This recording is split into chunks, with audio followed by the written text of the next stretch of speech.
Nerve cell से दूसरे nerve में कुछ नहीं आया, वो इन्फॉर्मेशन नहीं, ना तो इलेक्ट्रिकल है ना ही केमिकल है। ठीक है, आइए देखते हैं। अब होता क्या है कि यहाँ से एक इंफॉर्मेशन आता है, मान लीजिए 50 मिली वोल्ट का, -50 मिली वोल्ट का जब आएगा तो यह मैक्सिमम यहाँ तक जाएगा और आई से चला जाएगा। अब हम इसको क्या कहते हैं समझते हैं, इसको कहते हैं डीपोलराइजेशन। डीपोलराइजेशन इसको हम लोग कहते क्या है, इसको कहते हैं डीपोलराइजेशन। डीपोलराइजेशन, इसको डीपोलराइजेशन कहते हैं। और जानते हैं इसको क्या कहते हैं, इसको कहते हैं एक्शन पोटेंशियल पीक, ये कहते हैं। इसको जानते हैं, इसको क्या कहते हैं, इसको कहते हैं रीपोलराइजेशन। इसको रीपोलराइजेशन कहते हैं। ठीक है, अब देखिए इसको हाइपर पोलराइजेशन कहते हैं। Hyper polarization. अब एक बात को समझिए, जब -70 पर जो रेस्टिंग था, रेस्टिंग इस पर जो रेस्ट में था ऐसे चल रहा था, जैसे मान लेते हैं कि -55 पर -55 मिली वोल्ट का मैसेज आया, तो ये क्या करेगा, माइनस अगर हम 60 ले लें, -60 ले लें, तो जानते हैं क्या होगा, ये मैसेज कुछ इस तरह से आएगा।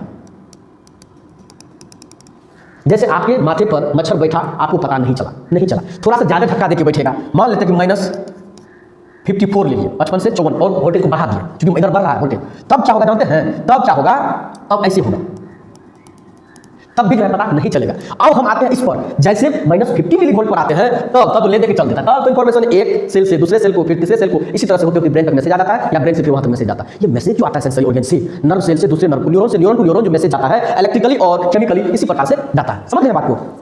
कौन का जाता है, इसीलिए जानते हैं कभी कभी आपके कान पर मच्छर या गाल पर मच्छर खून चूस रहा होता है, आपको पता नहीं चलता है, कभी कभी पता चल जाता है, कभी कभी पता नहीं चलता। कारण यही है, अगर आपको -70 मिली वोल्ट है, पता नहीं चलेगा, उस मच्छर का कोई आता पता नहीं चलेगा, गाल में खून चूस रहा है। -55 पर है, थोड़ा सा तो है, अगर ध्यान उस पर दिया तो पता चलता है, अगर ध्यान कहीं और है, मतलब तन यहाँ मन कहीं और, तो तब जो है पता नहीं चलेगा। अगर पूरा ध्यान रहेगा तो -55 वाला पता चल जाएगा, नहीं तो नहीं चलेगा। 54 वाला भी नहीं चलेगा। जब 50 पर आ जाता है, इतना मिली वोल्टेज आता है, तब तो तुरंत पता चलता है मच्छर बैठा है, खून चूसने के लिए, मार मच्छर को भगा। तो यहाँ तक आता है, तब स्टिमुलेशन जब इतना मिली वोल्ट का आता है, तब शुरू आता है, तब जो है तेज हो जाता है, समझे? तो ये डीपोलराइजेशन हुआ, फिर एक्शन पोटेंशियल पीक पर आया, अब यहाँ से रीपोलराइजेशन के स्टेज में आया। जब होता अब क्या है, अगर इससे भी नीचे चला गया तो हाइपर पोलराइजेशन कहते हैं। तो फिर से क्या जानते हैं, कोई भी चीज होता है ना, सीमा से ऊपर चले जाना या नीचे चले जाना, तो इस तरह की जब बात होती है ना, इस तरह की जब बात होती है ना, तो उसको फिर मैनेज करता है, तो फिर ये अरेंज हो जाता है, फिर आ जाता है यहाँ, कभी घट गया, कभी ज्यादा घट गया, कभी बढ़ गया, कभी ज्यादा बढ़ गया, तो ज्यादा या कम तो फिर बैलेंस होता है। यही बैलेंस तो होना है। तो अब आप समझ गए कि ये जो मिली वोल्ट है और टाइम है, किस तरह से सिग्नल आगे बढ़ता है, इसी प्रकार से सिग्नल आगे जाता है। अब आपको एक बात यहां समझना है कि इसी को कहते हैं थ्रेशोल्ड। क्या कहते हैं इसको?